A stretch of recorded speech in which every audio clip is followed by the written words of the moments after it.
السلام علیکم ورحمۃ اللہ وبرکاتہ۔ الحمد للہ رب العالمین،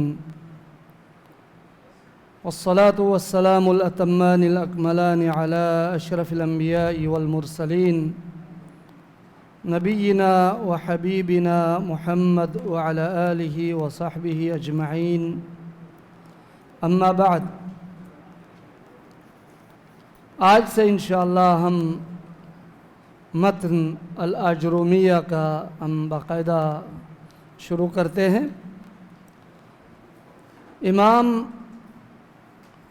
آجرومی رحمہ اللہ نے جو سب سے پہلا جس چیز کا ذکر کیا ہے وہ ہے کلام کی تعریف، اور یہی علماء نحو کا یہی اسلوب ہوتا ہے کہ سب سے پہلے کلام کی تعریف کی جاتی ہے۔ کلام کسے کہتے ہیں؟ الکلام هو اللفظ المرکب المفید بالوضع، یعنی کلام سے مراد وہ ہے جس سے سننے والے کو بات پوری طرح سمجھ میں آ جائے، سننے والے کو فائدہ ہو جائے۔ یعنی فائدہ ہونے سے مراد یہ ہے کہ اس کو بات اچھی طرح جو ہے سمجھ میں آ جائے۔ اور اسی کلام کی تعریف کرتے ہوئے امام ابن مالک رحمۃ اللہ علیہ فرماتے ہیں: کلامنا لفظ مفید کاستقم واسم وفعل ثم حرف الکلم واحدہ کلمۃ والقول عم وکلمۃ بها کلام قد یعم۔ تو امام ابن مالک رحمۃ اللہ علیہ بھی الفیہ ابن مالک میں سب سے پہلے کلام کی تعریف اور کلام کی تشریح کرتے ہیں۔ تو کلام جو ہے یہ 4 چیزوں پر مشتمل ہے: ایک لفظ، اور دوسرا مرکب، اور تیسرا مفید، اور چوتھا وہ موضوع، یعنی موضوع سے مراد اس لفظ کو اس چیز کے لیے استعمال کیا گیا ہو۔ یہ 4 چیزیں ہیں۔ تو سب سے پہلے جو ذکر کیا گیا ہے اس میں وہ لفظ ہے، یعنی یہ باقاعدہ طور پر لفظاً زبان سے اقرار ہو، یہ نحویین کے نزدیک ہے۔ ویسے اہل لغت کے نزدیک کلام ہر وہ چیز جس سے یعنی بات سمجھ میں آ جائے اس کو کلام کہا جاتا ہے، خواہ وہ لفظاً ہو یا اشارتاً ہو یا کتابتاً ہو۔ ان تمام چیزوں کو اہل لغت کے نزدیک اس کو کلام کہا جاتا ہے۔ لیکن علماء نحو کے نزدیک، نحویین کے نزدیک جو ہے کلام سے مراد اس میں لفظ کا ہونا ضروری ہے، اشارہ یا کتابت وغیرہ جو ہے اس کے ساتھ اس کا تعلق نہیں ہے، بلکہ باقاعدہ لفظاً ہو، اور وہ لفظ جو ہے وہ مرکب ہو، لفظ مرکب ہو۔ اب اشارہ جو ہے نحویین کے نزدیک اس کو کلام نہیں کہا جاتا۔ جب میں آپ سے کہتا ہوں اشارہ کر کے ایسا کر کے ادھر آؤ، اب یہ صرف اس طرح کر کے اشارہ کرنا جو ہے یہ نحویین کے نزدیک اس کو کلام نہیں کہا جاتا، بلکہ باقاعدہ طور پر آپ لفظاً کہے کہ ادھر آئیے یا ادھر آؤ، تو لفظاً جب تک نہ کہے تو اس کو نحویین کے نزدیک کلام نہیں کہا جاتا۔ اور وہ لفظ بھی جو ہے مرکب ہو اس کو کلام کہا جاتا ہے۔ لفظ ہو اور وہ لفظ مرکب ہو یعنی جڑا ہوا ہو، صرف ایک کلمہ نہ ہو اس میں، بلکہ کم از کم 2 کلمہ ہو، اس میں کم از کم 2 کلمہ ہونا ضروری ہے۔ اگر ایک کلمہ ہو تو اس کو کلام نہیں کہا جاتا۔ جب ہم کہتے ہیں الطالب مجتہد، الطالب مجتہد، طالب علم جو ہے وہ مجتہد ہے، محنتی ہے، تو یہ کلام ہے۔ اگر صرف اور صرف الطالب الطالب الطالب کہتا رہے یا صرف اور صرف مجتہد مجتہد کہتا رہے تو اس کو کلام نہیں کہا جائے گا، کیونکہ یہاں پر ایک کلمہ ہے۔ تو کلام میں کم از کم دو کلمہ کا ہونا، دو لفظ کا ہونا ضروری ہے، کم از کم، اور زیادہ کے لیے کوئی حد نہیں ہے۔ اور کبھی تقدیری طور پر سیاق و سباق کے ذریعے پتہ چل جاتا ہے، ایک کلمہ بھی دو کلمے کے برابر ہو جاتا ہے۔ کبھی دیکھنے میں ایک کلمہ لگتا ہے لیکن معنی کے اعتبار سے وہ دو کلموں پر مشتمل ہوتا ہے۔ اب جب میں کہتا ہوں قم، یعنی قم کھڑے ہو جاؤ، یعنی اس میں قم انت بھی یہاں پر ہے۔ قم ہے تو یہ ایک کلمہ ہے، لیکن اس کے اندر انت بھی چھپا ہوا ہے۔ تو جب میں ان سے کہتا ہوں قم تو یہ کھڑے ہوں گے اور یہ یہاں سے یا ادھر سے کوئی کھڑا نہیں ہوگا، کیونکہ یہاں پر قم اس میں انت چھپا ہوا ہے۔ یا اسی طرح جب میں کسی سے پوچھتا ہوں مسموکا، آپ کا نام کیا ہے، تو وہ آگے سے کہتا ہے محمد، محمد میرا نام ہے۔ اب ادھر دیکھنے میں تو ایک کلمہ ہے لیکن اس کے اندر جو ہے چھپا ہوا ہے اسمی محمد، یعنی میرا نام محمد ہے۔ تو کبھی لفظ کلام جو ہے وہ دیکھنے میں ایک کلمہ لگتا ہے لیکن حقیقت میں وہ دو لفظوں پر، دو کلموں پر مشتمل ہے۔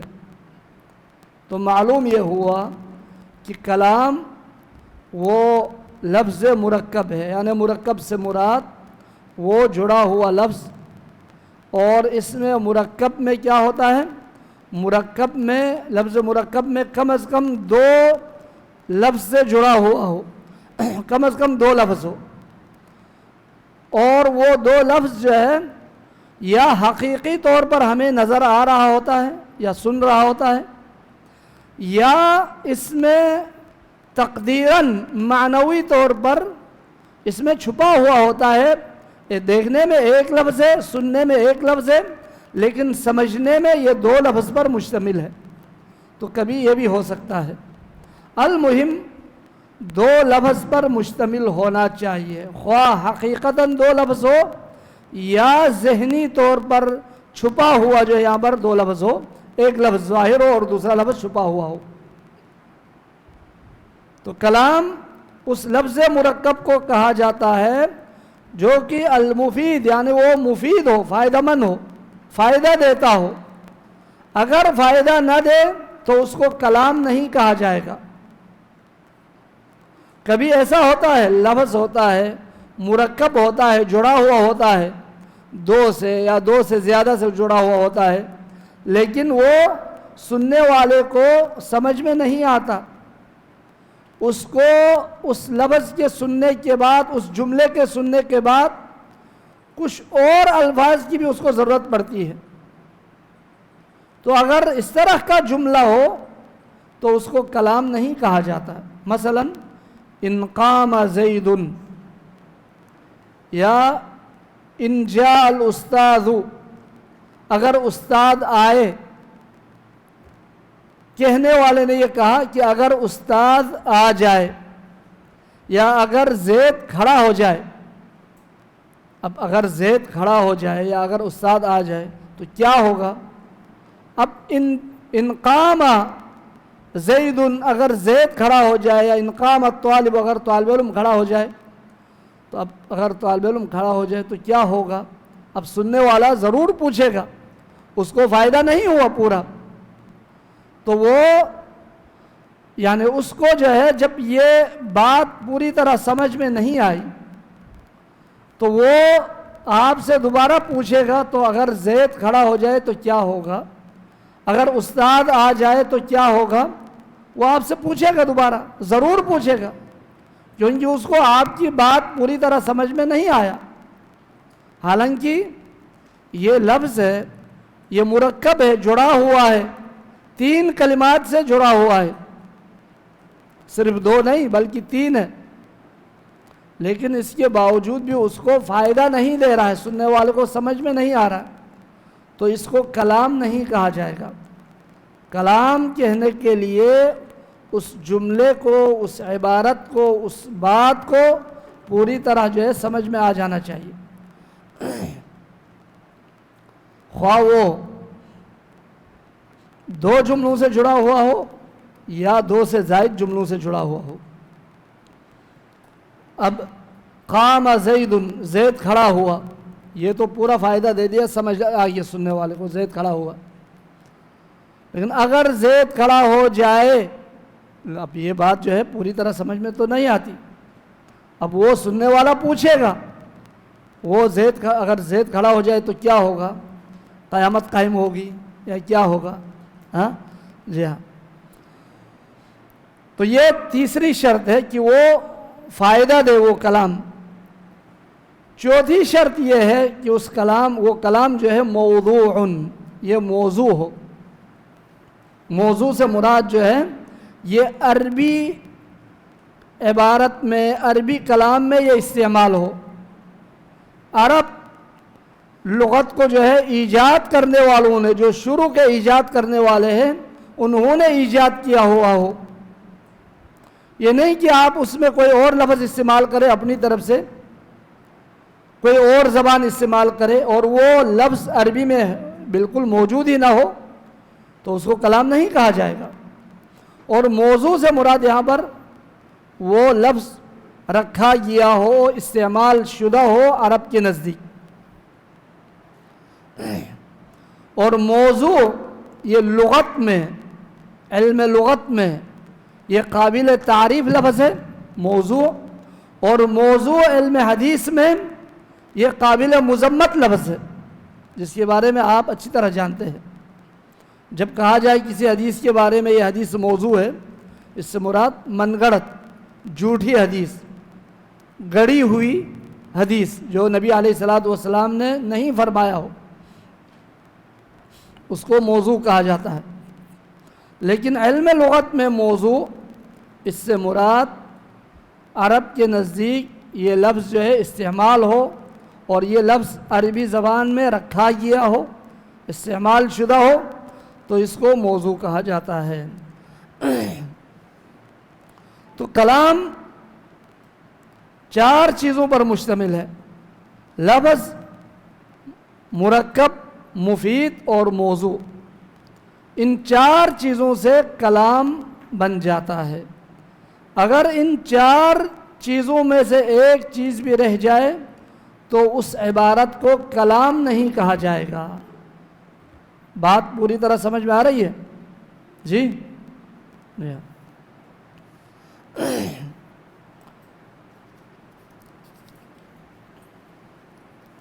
اب کلام کی جو ہے کتنی اقسام ہے؟ کلام کی 3 قسمیں ہیں: اسم، فعل اور حرف. اسم، فعل اور حرف ہے. اسم کسے کہتے ہیں؟ اسم لغت میں جو ہے کسی بھی چیز کے بارے میں نام رکھا گیا ہو اس کو اسم کہا جاتا ہے.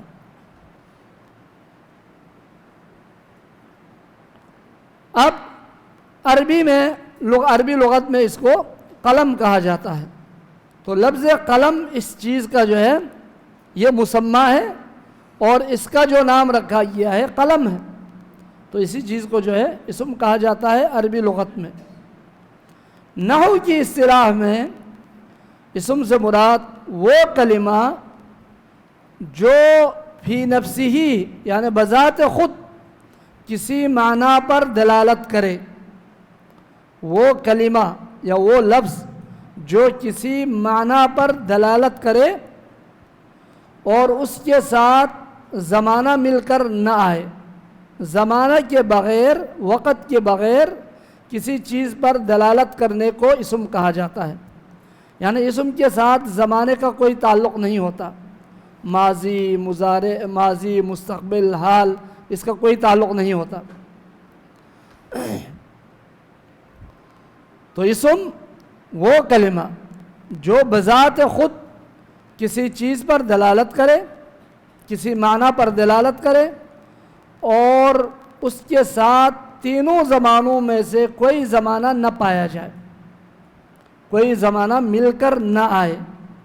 زمانہ یعنی ماضی، حال اور مستقبل، اس کو کہتے ہیں اسم۔ اور فعل لغتاً جو ہے کسی چیز کے، کسی کام کے واقع ہونے کو فعل کہا جاتا ہے۔ کسی بھی کام کے واقع ہونے کو فعل کہا جاتا ہے، خواہ وہ کام کوئی اچھا کام ہو یا برا کام ہو۔ المہم کسی بھی چیز، کسی بھی کام کے واقع ہونے کو فعل کہا جاتا ہے، جس کو عربی میں حدث کہا جاتا ہے، حدث۔ اور اصطلاحاً فعل وہ کلمہ ہے یا وہ لفظ ہے جو بذات خود کسی معنی پر دلالت کرے، اسم کی طرح بذات خود کسی معنی پر دلالت کرے، اور اس کے ساتھ تینوں زمانوں میں سے کوئی ایک زمانہ مل کر آ جائے۔ اب فعل میں ضروری ہے دو چیزیں، ایک حدث اور ایک زمن۔ ایک حدث، ایک جو ہے اس کام کا ہونا یا واقع ہونا یا رونما ہونا، اور دوسرا زمانہ، خواہ وہ زمانہ ماضی ہو یا مضارع ہو، خواہ وہ زمانہ ماضی ہو یا حال ہو یا مستقبل ہو۔ تو فعل کی تعریف یہ ہوئی کہ ہر وہ کلمہ یا ہر وہ لفظ جو بذات خود کسی معنی پر دلالت کرے اور تینوں زمانوں میں سے کوئی زمانہ اس میں پایا جائے، خواہ ماضی ہو، گزرا ہوا زمانہ، یا حال یا مستقبل۔ تو فعل میں دو چیزیں آ گئی، ایک حدث اور ایک زمانہ۔ اور حرف کسے کہا جاتا ہے؟ حرف کی تعریف یہ ہے، لغتاً حرف جو ہے کنارے کو کہا جاتا ہے، کنارہ۔ جس طرح قرآن میں بھی ہے، سورہ حج میں تقریباً 11 نمبر کی آیت ہے، وَمِنْهُمْ مَنْ يَعْبُدُ اللَّهَ عَلَى حَرْفٍ وَمِنْهُمْ مَنْ يَعْبُدُ اللَّهَ عَلَى حَرْفٍ فَإِنْ أَصَابَهُ خَيْرٌ اطْمَأَنَّ بِهِ وَإِنْ أَصَابَتْهُ فِتْنَةٌ انقلب عَلَى وَجْهِهِ خَسِرَ الدُّنْيَا وَالْآخِرَةَ ذَلِكَ هُوَ الْخُسْرَانُ الْمُبِينُ۔ تو کچھ لوگ ایسے ہوتے ہیں جو کنارے پہ بیٹھ کر اللہ کی عبادت کرتے ہیں، یعنی کنارے پر بیٹھ کر، یہاں اس سے مراد جو ہے معنوی کنارہ ہے، کوئی حسی دیکھنے والا کوئی کنارہ نہیں ہے، یعنی چھت کے کنارے پہ یا دریا کے کنارے پہ، یہ معنی نہیں ہے۔ ایک معنوی طور پر جو ہے وہ کنارے پہ بیٹھتا ہے، یعنی اب اس کو اگر کوئی خیر اور کوئی بھلائی اس کو ملی تو وہ مطمئن ہو جاتا ہے، اپنی عبادت میں وہ مصروف رہتا ہے، جاری رہتا ہے۔ لیکن اگر اس پر کوئی آزمائش آ گئی تو انقلب علی وجہی، وہ اپنے چہرے کے بل وہ پھر جاتا ہے، پلٹ جاتا ہے، اور اللہ کی عبادت کرنا وہ چھوڑ دیتا ہے۔ میں اللہ کی عبادت کر رہا ہوں اور اس کے باوجود بھی میرے اوپر یہ پریشانیاں آ گئی، یہ مصیبت آ گئی، یہ بیماریاں آ گئی، اب میں عبادت نہیں کروں گا، نعوذ باللہ۔ تو وہ کچھ لوگوں کی حالت اس طرح کی ہوتی ہے، والعیاذ باللہ۔ فرمایا اللہ تعالیٰ نے خسر الدنیا والآخرہ، دنیا میں بھی خسارے میں پڑ گئے اور آخرت میں بھی خسارے میں پڑ گئے یہ لوگ۔ تو حرف جو ہے اس کا لغوی معنی طرف ہے، یعنی کنارہ، اور اس کا جو اصطلاحی معنی ہے، اصطلاحی تعریف ہے نحویین کے نزدیک، یعنی یہ ایک ایسا کلمہ ہے جو بذات خود کوئی کسی چیز پر دلالت نہ کرے، بلکہ کسی غیر کے ساتھ مل کر اس کا معنی سمجھ میں آ جائے۔ صرف اس کا اپنا معنی کوئی نہیں، جب تک یہ کسی اور کے ساتھ مل کر نہ آئے۔ تب جا کر معنی سمجھ میں آ جاتا ہے۔ اب جب مثلا من ہے، من کا معنی سے یعنی، اب یہ معنی کوئی سمجھ میں نہیں آتا، لیکن جب یہ لفظ جو ہے کسی اور کے ساتھ مل کر آتا ہے، البیت قریب من المسجد، گھر مسجد سے قریب ہے، اب یہاں پر حرف ادھر کسی اور کلمے کے ساتھ مل کر یہاں پر فائدہ دے رہا ہے، معنی سمجھ میں آ رہا ہے، تو اس کا اپنا کوئی سمجھ میں آنے والا معنی نہیں ہوتا، بلکہ یہ کسی اور کلمے کے ساتھ مل کر اس کا معنی سمجھ میں آ جاتا ہے، تو یہ حرف کی تعریف ہے۔ تو اسم، فعل اور حرف یہ تین چیزیں ہیں، تین اقسام ہیں جو کہ کلام کے جو ہے یا لفظ کی تین قسمیں ہیں، یا کلام کی تین قسمیں ہیں، اسم، فعل، حرف۔ اور اسم اور فعل اور حرف کی تعریف ہو گئی۔ اب اس کے بعد ہمیں سمجھ میں بھی آنا چاہیے کہ کون سا لفظ یا کون سا کلمہ اسم ہے، کون سا کلمہ فعل ہے اور کون سا کلمہ حرف ہے، یہ سمجھنا ضروری ہے۔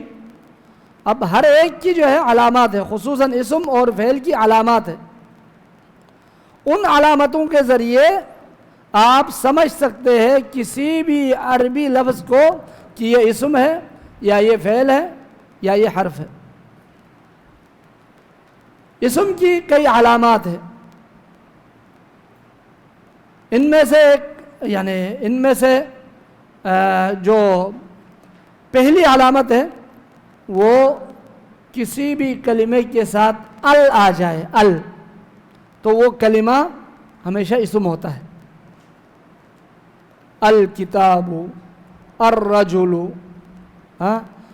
الطالب، الاستاذ، المسجد، تو جس کلمے کے ساتھ ال آ جائے تو وہ کلمہ سمجھے کہ وہ کلمہ اسم ہے، آنکھ بند کر کے کہے کہ یہ کلمہ اسم ہے، یہ لفظ اسم ہے، یہ فعل یا حرف نہیں ہے۔ تو معلوم یہ ہوا کسی بھی کلمے کے ساتھ ال آ جائے تو وہ کلمہ اسم ہے، ایک چیز، یا پہلی علامت۔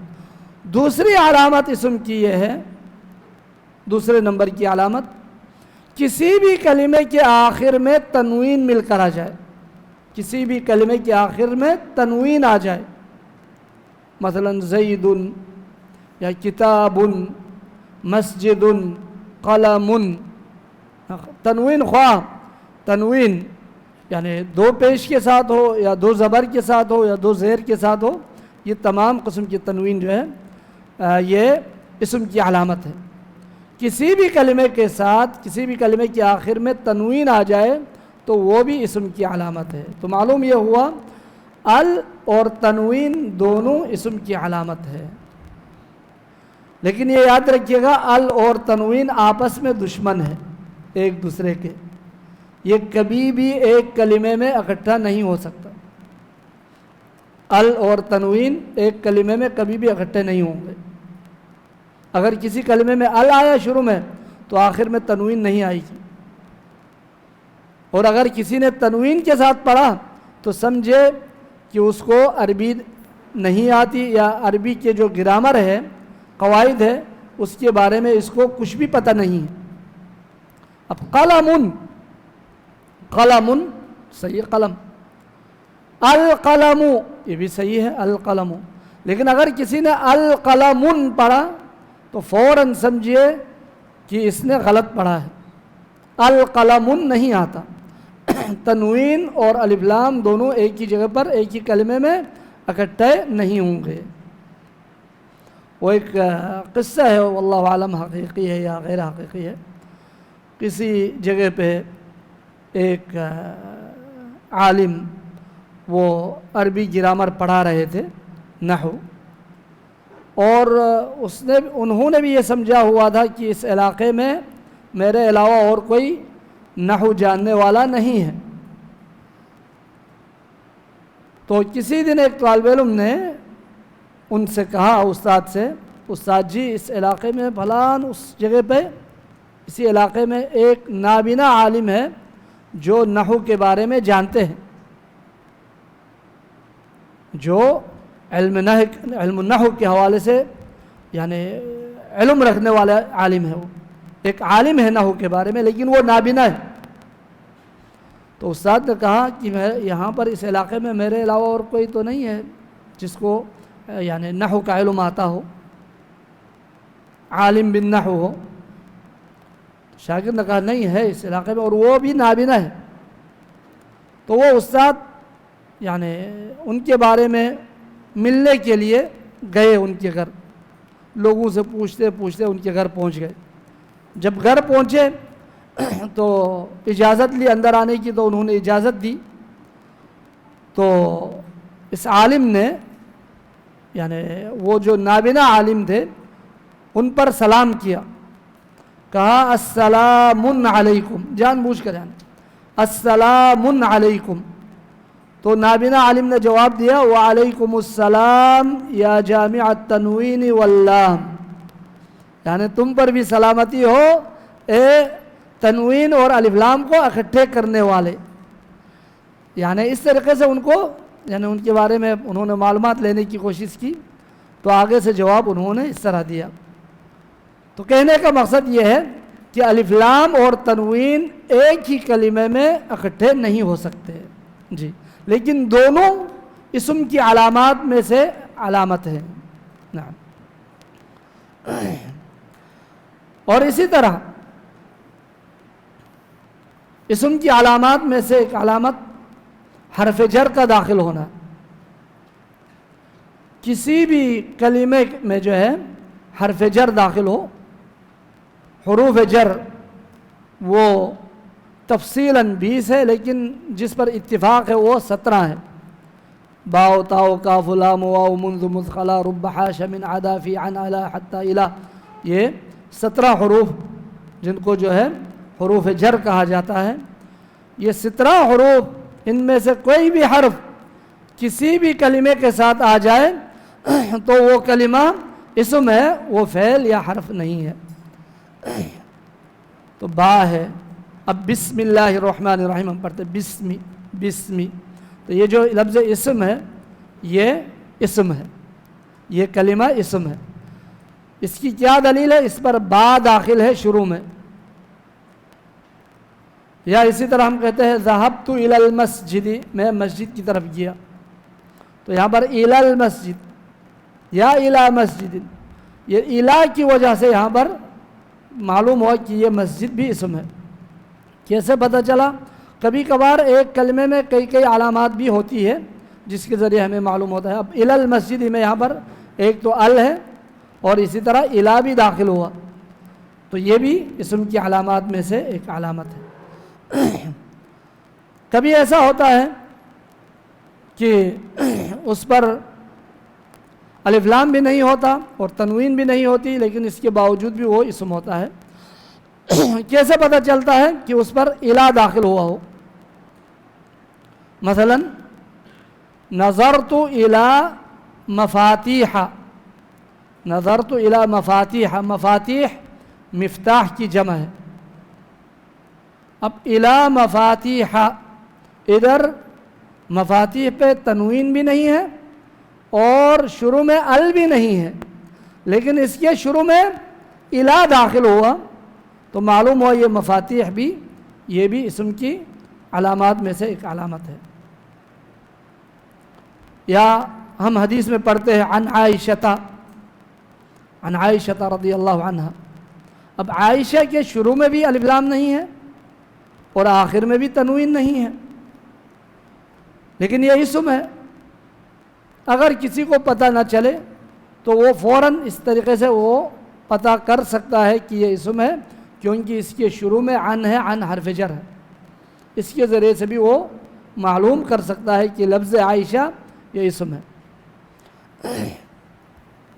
مطلب جتنے بھی اسماء ہے، نام ہے جو اسماء اعلام کہا جاتا ہے، یہ سب اسم میں سے۔ تو حرف جر کا کسی بھی کلمے پہ داخل ہونا یہ بھی اسم کی علامات میں سے ایک علامت ہے۔ اسی طرح کوئی بھی اسم وہ مضاف ہو تو مضاف بھی اسم کی علامات میں سے ایک علامت ہے، مضاف کا ہونا۔ کتاب زید یا کتاب خالد، اب کتاب مضاف ہے، خالد مضاف ہے، یا ہم کہتے ہیں ھذا بیت المدرس، یہ استاد کا گھر ہے۔ اب ھذا بیت، لفظ بیت یہ مضاف ہے، بیت المدرس استاد کا گھر، تو یہ لفظ بیت یہ مضاف ہے، اور مضاف یہاں پر کیا ہے؟ جب مضاف ہے تو پھر وہ اسم ہے۔ مضاف اور مضاف الیہ ہمیشہ اسم ہوتا ہے، مضاف اور مضاف الیہ ہمیشہ اسم ہوتا ہے۔ مثلا ھذا کتاب عمر، یہ عمر کی کتاب ہے، یہ عمر کی کتاب ہے۔ اب کتاب یہ مضاف ہے، کتاب مضاف ہے، اور عمر مضاف الیہ ہے، مضاف بھی اسم ہے اور مضاف الیہ بھی اسم ہے۔ تو کوئی بھی کلمہ مضاف بن کر آئے یا مضاف الیہ بن کر آئے تو ان کو جو ہے اسم کہا جاتا ہے، اس کلمے کو اسم کہا جاتا ہے، اس کو فعل یا حرف نہیں کہا جاتا۔ اسی طرح کسی بھی کلمے کا مضاف الیہ ہونا یہ تو ابھی بتا دیا میں نے، اور کوئی بھی کلمہ تثنیہ ہو تو وہ تثنیہ بھی اسم کی علامت ہے، یعنی دو، یہ اسم کی علامت ہے۔ قلم قلمان، قلمان یہ اسم ہے، کیوں اسم ہے؟ کیونکہ یہ تثنیہ ہے، یہ تثنیہ۔ طالب طالبان، طالبان اسم ہے۔ رجلان ولدان اسم ہے، کیوں؟ کیونکہ یہ تثنیہ ہے۔ تو کوئی بھی کلمہ اگر تثنیہ بن کر آئے تو وہ بھی اسم ہے۔ اسی طرح اسم کی علامات میں سے ایک علامت کسی بھی کلمے کا جمع ہونا، جمع بھی اسم کی علامات میں سے ایک علامت ہے۔ لفظ فعل یا حرف جمع نہیں ہوتا۔ ابھی ہم کہتے ہیں عموماً مثلا ذہب ذہبا ذہبو، فعل ماضی، ذہبو یہ جمع ہے، استاد کہہ رہے جمع نہیں ہے۔ یہاں پر جمع جو ہے یہ واو الجماع کی وجہ سے اس کو جمع کہا جاتا ہے، اور واو الجماع ضمائر میں سے اور ضمائر اسم میں سے ہے۔ لفظ فعل وہ مفرد ہی رہتا ہے، لفظ فعل وہ مفرد ہی رہتا ہے۔ اب ذہبو یہ جو جمع ہے یہ واو کی وجہ سے جمع ہے، نہیں تو ذہابہ یہ فعل ہے، یہ مفرد ہے، اور فعل تثنیہ یا جمع نہیں ہوتا۔ جی ہاں، تو کوئی بھی کلمہ جمع ہو تو وہ بھی اسم کی علامات میں سے ایک علامت ہے۔ اسی طرح کسی بھی کلمے کے شروع میں حروف ندا آ جائے، حروف ندا، حرف ندا، یا، آیا، حیا، یہ جو حروف ندا ہے، ایو، ان کو حروف ندا کہا جاتا ہے۔ تو کسی بھی کلمے کے شروع میں حرف ندا آئے تو وہ اسم ہے۔ یا بنتو، اے بیٹی، یا طالبو، اے طالب علم،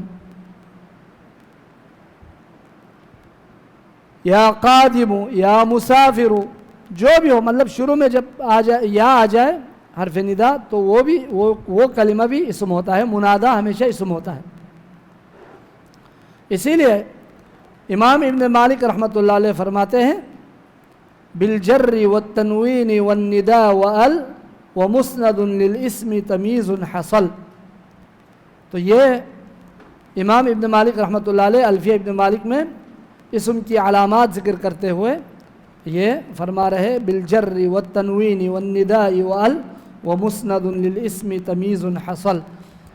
ٹھیک، تو یہ اسم کی علامات ہو گئی۔ اب ہم آگے آتے ہیں فعل کی علامات کے حوالے سے۔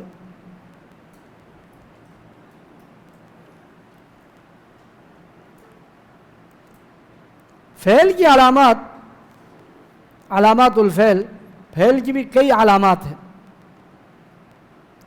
ذہب، یذہب، اذہب، یہ سب فعل ہے، فعل ماضی، مضارع، امر۔ اب ان کی کئی علامات ہیں۔ اب ان علامتوں میں سے ایک علامت لفظ قد کا داخل ہونا. لفظ قد کسی بھی کلمے کے ساتھ داخل ہو جائے یا داخل ہونے کے وہ اہل ہو. جب آپ اس کو لفظ قد کو داخل کرے کسی بھی کلمے پر تو معنی درست بنتا ہو تو وہ کلمہ فعل ہے، وہ اسم یا حرف نہیں ہے.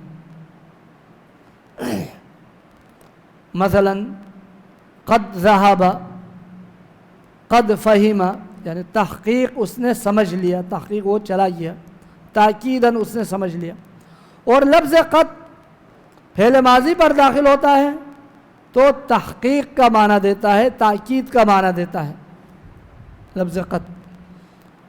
اور لفظ قد جب فعل مضارع پہ داخل ہوتا ہے تو وہ عموماً تقلیل کا معنی دیتا ہے، کم کا، کبھی کبھار کا معنی. یعنی قد یذهب الطالب الى السوق، کبھی کبھار طالب علم جو ہے بازار جاتا ہے.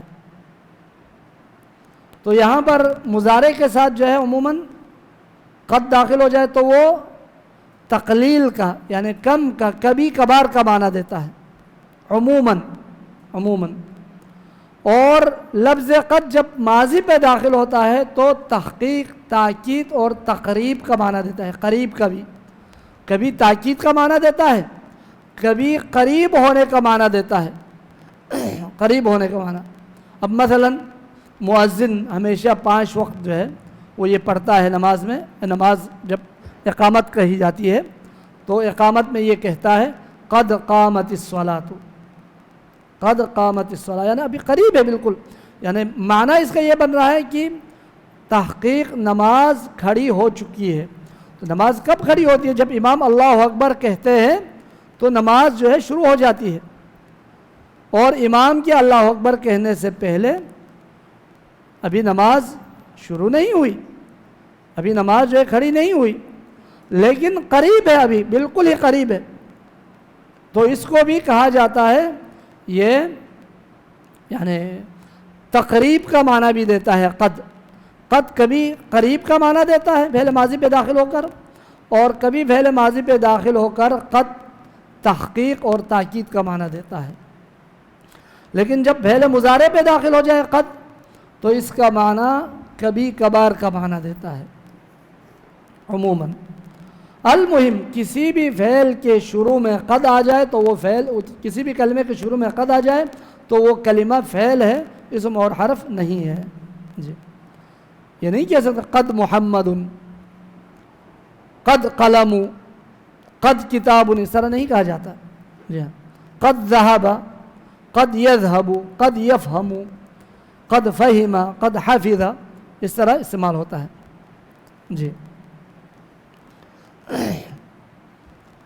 اور اسی طرح کوئی بھی کلمہ آپ نے دیکھنا ہو کہ یہ اسم ہے یا فعل ہے یا حرف ہے تو اس کے شروع میں اگر آپ سین داخل کریں، لفظ سین مل کر آ جائے شروع میں تو وہ بھی اسم کی علامت، وہ بھی فعل کی علامت ہے، وہ کلمہ فعل ہے. سیذهب، سیدرس، شروع میں سین آ جائے. یدرس کے آخری جو سین ہے یہ تو کلمے کا اصل کلمہ ہے، یعنی اس کے فعل مضارع کے شروع میں سین آ جائے تو وہ بھی اسم کی علامات میں سے، وہ بھی فعل کی علامات میں سے ایک علامت ہے. سیفہم، سیحفظ، تو اس کا معنی یہ ہوگا ان قریب وہ سیفہم، مثلا ان قریب وہ سمجھے گا. جب فعل مضارع ویسے حال اور مستقبل دونوں کا معنی دیتا ہے فعل مضارع، لیکن فعل مضارع پر جب سین اور سوف داخل ہو جائے تو وہ صرف اور صرف مستقبل کا معنی دیتا ہے، حال کا معنی نہیں دیتا.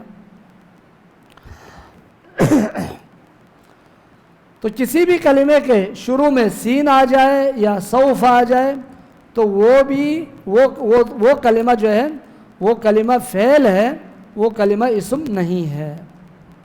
سین کا معنی مستقبل قریب کے لیے اور سوف کا معنی مستقبل بعید کے لیے آتا ہے، یعنی کچھ دیر بعد، جلدی نہیں، یعنی کچھ دیر سے، یعنی کچھ دیر سے یا دیر سے، المہم.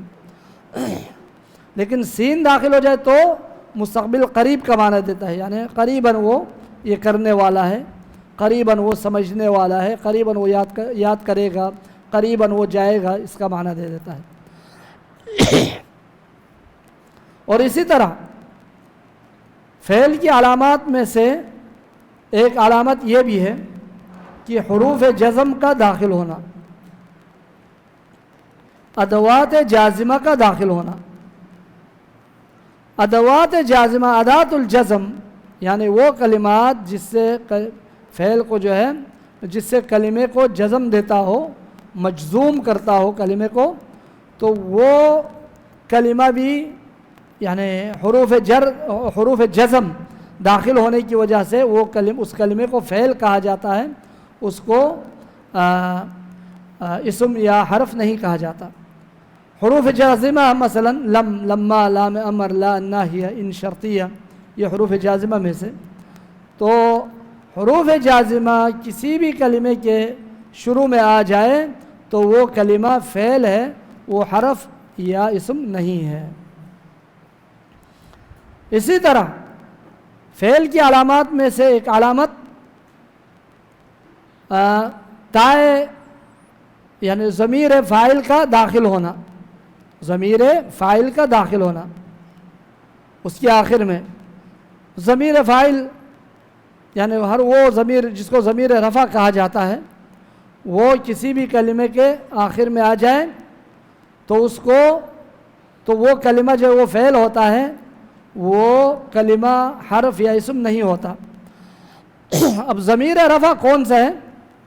ضمیر رفع مثلا الف الاثنین، تثنیہ کے الف، مثلا ذہب ذہبا، یہ جو الف ہے یہ اس کو تثنیہ کے الف کہا جاتا ہے۔ ذہبو، یہ واو الجماعہ ہے، جمع کی واو۔ اور اسی طرح ذہبتا، یہ تائے مخاطبہ، ذہبتی۔ اسی طرح ذہبنا، نون نسوہ، تائے متحرکہ، نون نسوہ۔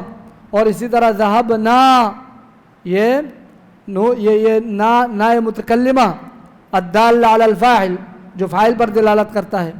تو یہ جو ضمائر ہے یعنی الف الاثنین، واو الجماعہ، الف الاثنین جیسے ذہبا یا یذہبانی اور تذہبانی، اور واو الجماعہ الف الاثنین، یہ ماضی، مضارع، امر تینوں پہ داخل ہوتا ہے، جیسے ذہبا، یذہبانی، اور اسی طرح تذہبانی اور اذہبا، الف اثنین ہوا۔ اور واو الجماعہ یہ ماضی، مضارع، امر تینوں پر داخل ہوتا ہے، جیسے ذہبو، یذہبون، تذہبون، اذہبو۔ ذہبو فعل ماضی، یذہبون اور تذہبون فعل مضارع، اور اذہبو فعل امر۔ اور اسی طرح نون نسوہ، نون نسوہ یہ بھی تینوں پہ داخل ہوتا ہے، ماضی پہ، مضارع پہ، امر پہ۔ تو جیسے ذہبنا، یذہبنا، تذہبنا، اذہبنا۔ ذہبنا فعل ماضی، یذہبنا اور تذہبنا فعل مضارع، اور اذہبنا فعل امر۔ تو یہاں پر نون نسوہ ان تمام پر داخل ہوئے۔ تو یہ کلمات جو ہے یہ سب کے سب فعل ہے، اور یہ حرف یا اسم نہیں ہے۔ اسی طرح تائے متحرکہ جس کو کہا جاتا ہے وہ تا جس کے آخر، جس تا پر حرکت آ جائے، حرکت خواہ زبر ہو، زیر ہو، پیش ہو۔ مثلا ذہبتا، ذہبتی، ذہبتو۔ تو یہ جو تا ہے اس کو تائے متحرکہ کہا جاتا ہے۔ اسی طرح ذہبتما، ذہبتم، ذہبتا، ذہبتما، ذہبتم، ذہبتی، ذہبتما، ذہبتن، یہ سب کے سب ذہبتو، ان تمام میں تا آ رہا ہے، شروع فعل کے بعد تا آ رہا ہے، تو اس تا کو تائے متحرکہ کہا جاتا ہے۔ تو کسی بھی کلمے کے ساتھ یہ تائے متحرکہ آ جائے تو وہ کلمہ فعل ہے، لیکن یاد رکھیے تائے متحرکہ صرف فعل ماضی کے ساتھ آتا ہے، فعل مضارع یا فعل امر کے ساتھ نہیں آتا۔ یہ ضمائر رفع جو ہے، ضمائر رفع میں سے جو تائے متحرکہ ہے یہ صرف ماضی پہ آتا ہے۔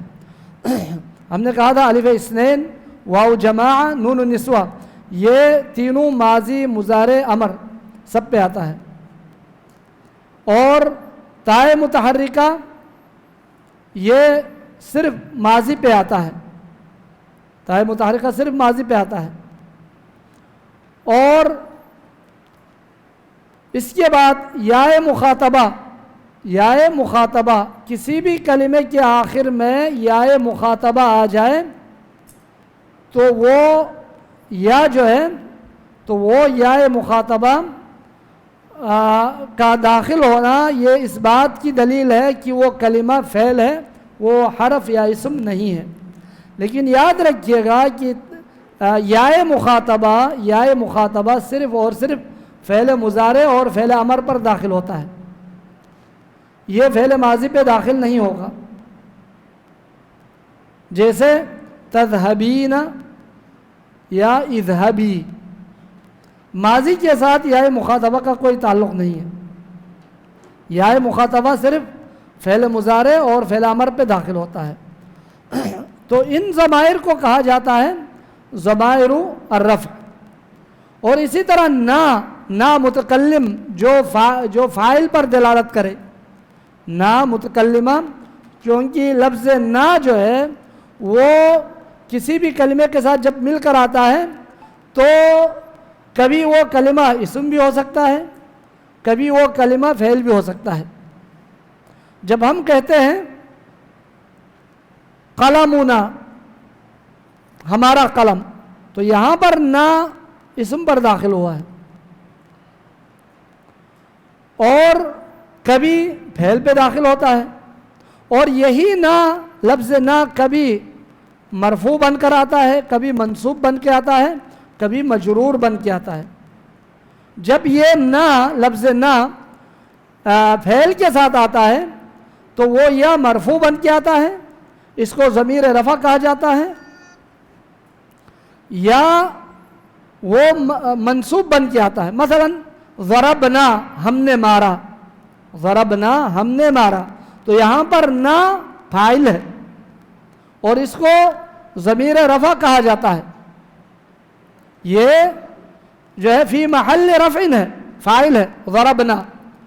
لیکن اگر آپ اسی کو اس طرح پڑھیں ضربنا، ضربنا، اس نے ہمیں مارا، اس نے ہمیں مارا، تو ادھر یہ نا مفعول بھی بن کر آئے گا، اور یہ فی محل نصب مفعول بھی وہ ہوگا۔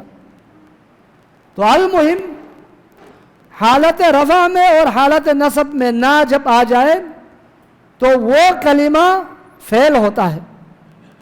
لیکن کبھی یہی کلمہ جب کبھی یہ ہوتا ہے کہ یہ مجرور بھی ہوتا ہے، کب ہوتا ہے؟ جب یہ اسم کے ساتھ آ جائے۔ اب مثلا ضربنا، ضربنا ہماری مار، لفظ ضرب جو ہے یہاں پر مصدر ہے اور مصدر اسم ہوتا ہے، تو ادھر ضرب یہ مضاف ہے اور نا یہاں پر مضاف الیہ ہے، فی محل جر مضاف الیہ ہے۔ تو لفظ نا کبھی فی محل نصب آتا ہے، کبھی فی محل رفع آتا ہے، اور کبھی فی محل جر آتا ہے۔ اور یہ لفظ نا جب فی محل رفع یا فی محل نصب آئے گا تو اس کے ساتھ جو ملا ہوا جو کلمہ ہوگا وہ فعل ہوگا، اور اگر لفظ نا فی محل جر ہو، مجرور ہو، فی محل جر مضاف الیہ ہو، تو اس سے پہلے والا جو کلمہ ہے وہ اسم ہوگا۔ جی ہاں، تو یہ فعل کی علامات یعنی بیان ہو گئی۔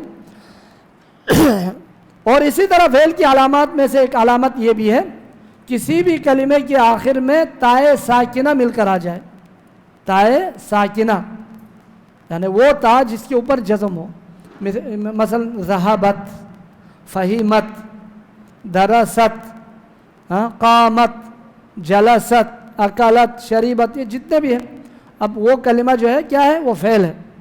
کیسے پتہ چلا؟ کیونکہ اس کے آخر میں تائے ساکنہ مل کر آیا۔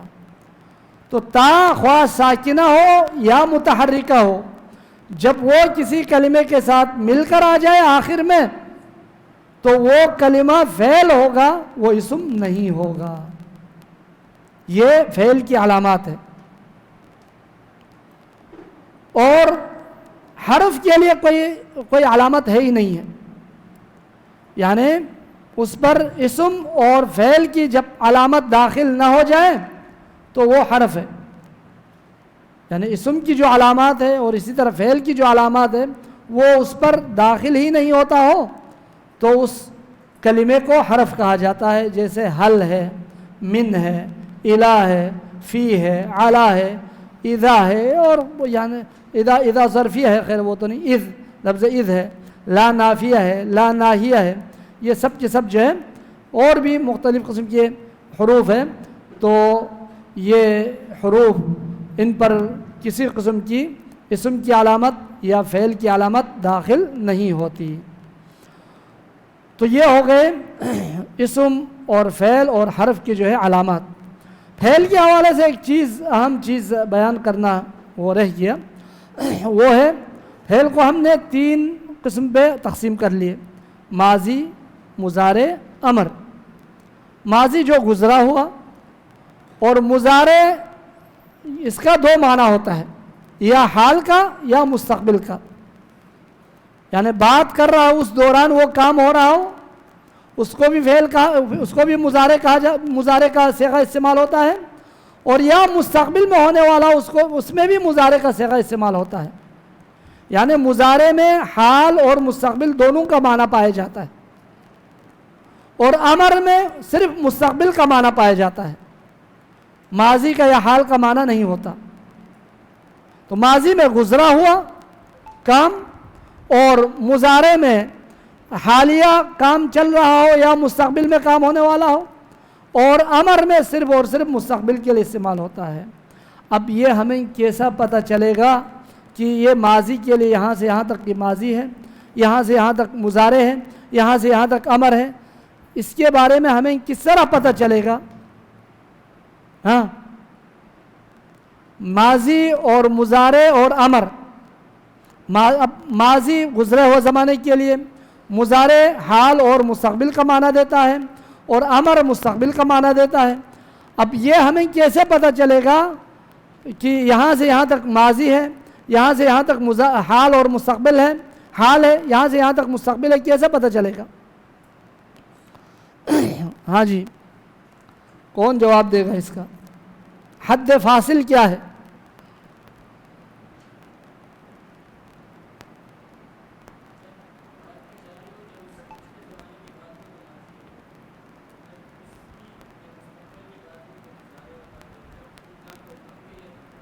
کام کی حکم کیا جائے تو احسن، تبارک اللہ فیک، جزاک اللہ خیر، بالکل ایسا ہی ہے تقریباً، لیکن اس کو اس طرح کہا جائے، ان کا جو حد فاصل ہے وہ بات کرنے والے کی بات ہے۔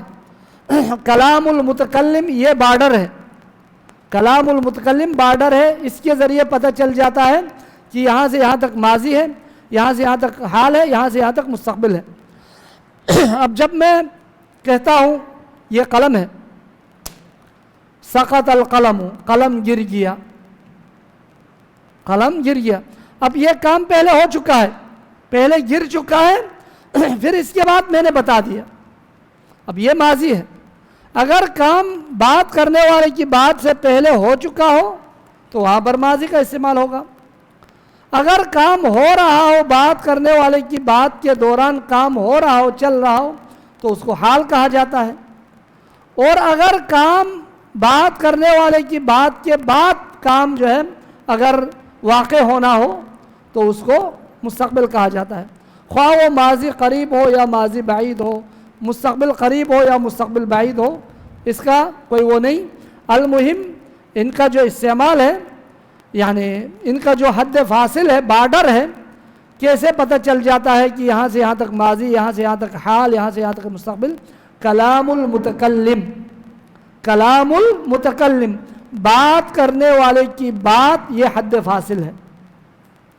اگر بات کرنے والے کی بات سے پہلے وہ کام ہو چکا ہے، سقط القلم، اور اگر وہ گر رہا ہے، مثلا یسقط القلم، دوران، اور اگر وہ کام بات کرنے والے کی بات کے بعد اگر سامنے آیا ہو تو اس کو مستقبل کہا جاتا ہے. جب میں کہتا ہوں آپ سے قم، کھڑے ہو جاؤ، تو لفظ قم کے بعد آپ کھڑے ہوں گے تو یہ مستقبل کے لیے ہے. میں آپ سے کہتا ہوں قم، کھڑے ہو جاؤ، یا اجلس، بیٹھ جاؤ، تو جب میں نے لفظ اجلس کہا اس کے بعد آپ کے بیٹھنے کا عمل سامنے آیا تو یہ مستقبل ہے. اگر پہلے بیٹھا ہوا ہے تو جلسہ، آپ بیٹھے ہوئے تھے پہلے، پھر میں نے کہا جلسہ، میری بات آپ کے بیٹھنے کے بعد جو ہے سامنے آئی. اور اگر بات کرنے کے دوران آپ بیٹھے ہوئے ہیں تو وہاں پر حال ہوگا. جب آپ سے کوئی پوچھتا ہے این محمد، محمد کہاں پہ ہے، تو آپ کہتے ہیں هو یجلس فی المسجد، هو یجلس فی المسجد، وہ مسجد میں بیٹھا ہوا ہے، یہ حال ہے یہاں پر. یا هو یصلی فی المسجد، وہ مسجد میں نماز پڑھ رہا ہے، وہ حال ہے. تو اس کے جواب دیتے وقت، بات کرتے وقت جو ہے وہ بیٹھا ہوا تھا، اس کام کے دوران میں ہی تھا، تو اس کو کیا کہتے ہیں، اس کو حال کہتے ہیں. جب آپ سے پوچھتا ہے کوئی این تدرس، آپ کہاں پڑھتے ہیں، یہاں پر سوال جب پوچھا جا رہا ہے تو یہ حال کے لیے ہے، اس حال میں آپ کہاں پڑھ رہے ہیں. تو جواب ملتا ہے ادرس فی جامعۃ ابوبکر الاسلامیہ، میں جامعہ ابوبکر میں پڑھ رہا ہوں. یہاں پر مضارع کا صیغہ حال کے لیے ہے، مستقبل کے لیے نہیں. میں جامعہ ابوبکر میں پڑھوں گا، یہاں پر یہ آپ سے جب پوچھ رہے ہیں وہ کہاں پڑھ رہے ہیں تو آپ نے جب جواب دیا ادرسو، فعل مضارع ہے. اب فعل مضارع حال اور مستقبل دونوں کا معنی دیتا ہے. کیسے پتہ چلتا ہے؟ سیاق و سباق کے ذریعے، قرینہ کے ذریعے، معنی مفہوم کے ذریعے پتہ چل جاتا ہے کہ یہاں پر مضارع کا معنی حال کے لیے ہے اور یہاں پر مضارع کا معنی مستقبل کے لیے ہے.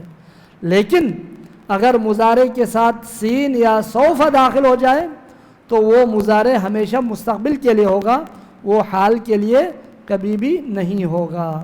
وباللہ توفیق وصلی اللہ وسلم علی نبینا محمد وعلی آلہ وصحبہ اجمعین. حل من سوال؟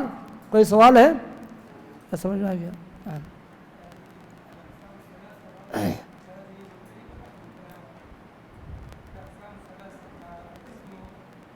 نعم احسنت. یعنی بھائی پوچھ رہے ہیں الاقسام الثلاث ہے، یعنی 3 قسم جو ہے، یہ کلام کی 3 قسمیں ہیں یا کلمے کی؟ یہ کلمے کی 3 قسمیں ہیں، کلمے کی 3 قسمیں، اور یہ کلمہ آپس میں مل کر کلام بن جاتا ہے. جی ہاں، وباللہ توفیق. ہاں کیا؟ سوف کا معنی بھی قریب ہے لیکن بعید کے لیے، دور کے لیے ہوگا، دور کے لیے، یعنی وہ مستقبل میں کریں گے. اب جب آپ کسی سے بات کرتے ہیں اور وہ آپ کو یہ وعدہ دیتا ہے سوف آتی الیک، تو آپ سمجھ لیجئے فوری طور پر یہ نہیں آ رہے ہیں، بعد میں آ رہے ہیں، لیکن بعد میں اس کے کوئی حد نہیں ہے. جی ہاں، لیکن فوری طور پر وہ نہیں آ رہا ہے ابھی. لیکن جب وہ یہ کہے سآتی الیک، اس کا معنی یہ کہ وہ عنقریب آنے والا ہے، جلدی آنے والا ہے. ضمائر، جی ضمائر جو ہوا یہ ضمیر میں سے، اور جتنے بھی ضمائر ہیں وہ سب اسم میں سے، اور اس پر یعنی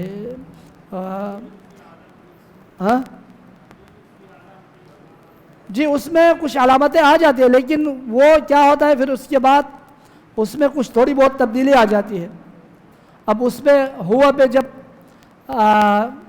ان و اخوات و داخل کریں گے تو انہ ہوگا، یا حروف جر داخل کریں گے تو عنہ ہوگا، عنہ یا الیہ، تو اس میں تھوڑی بہت تبدیلی آ جاتی ہے. لیکن ہے وہ اب اس پر آیا تو حرف جر داخل ہوا، لیکن بہرحال تھوڑی بہت تبدیلی آ گئی، تو اس وجہ سے اس پہ حروف جر داخل ہونے کی وجہ سے یہ بھی اسم ہے اور یہ حرف یا فعل نہیں ہے. اور جتنے بھی ضمائر ہیں وہ سب کے سب اسم ہے، وہ فعل یا حرف نہیں ہے. باللہ توفیق.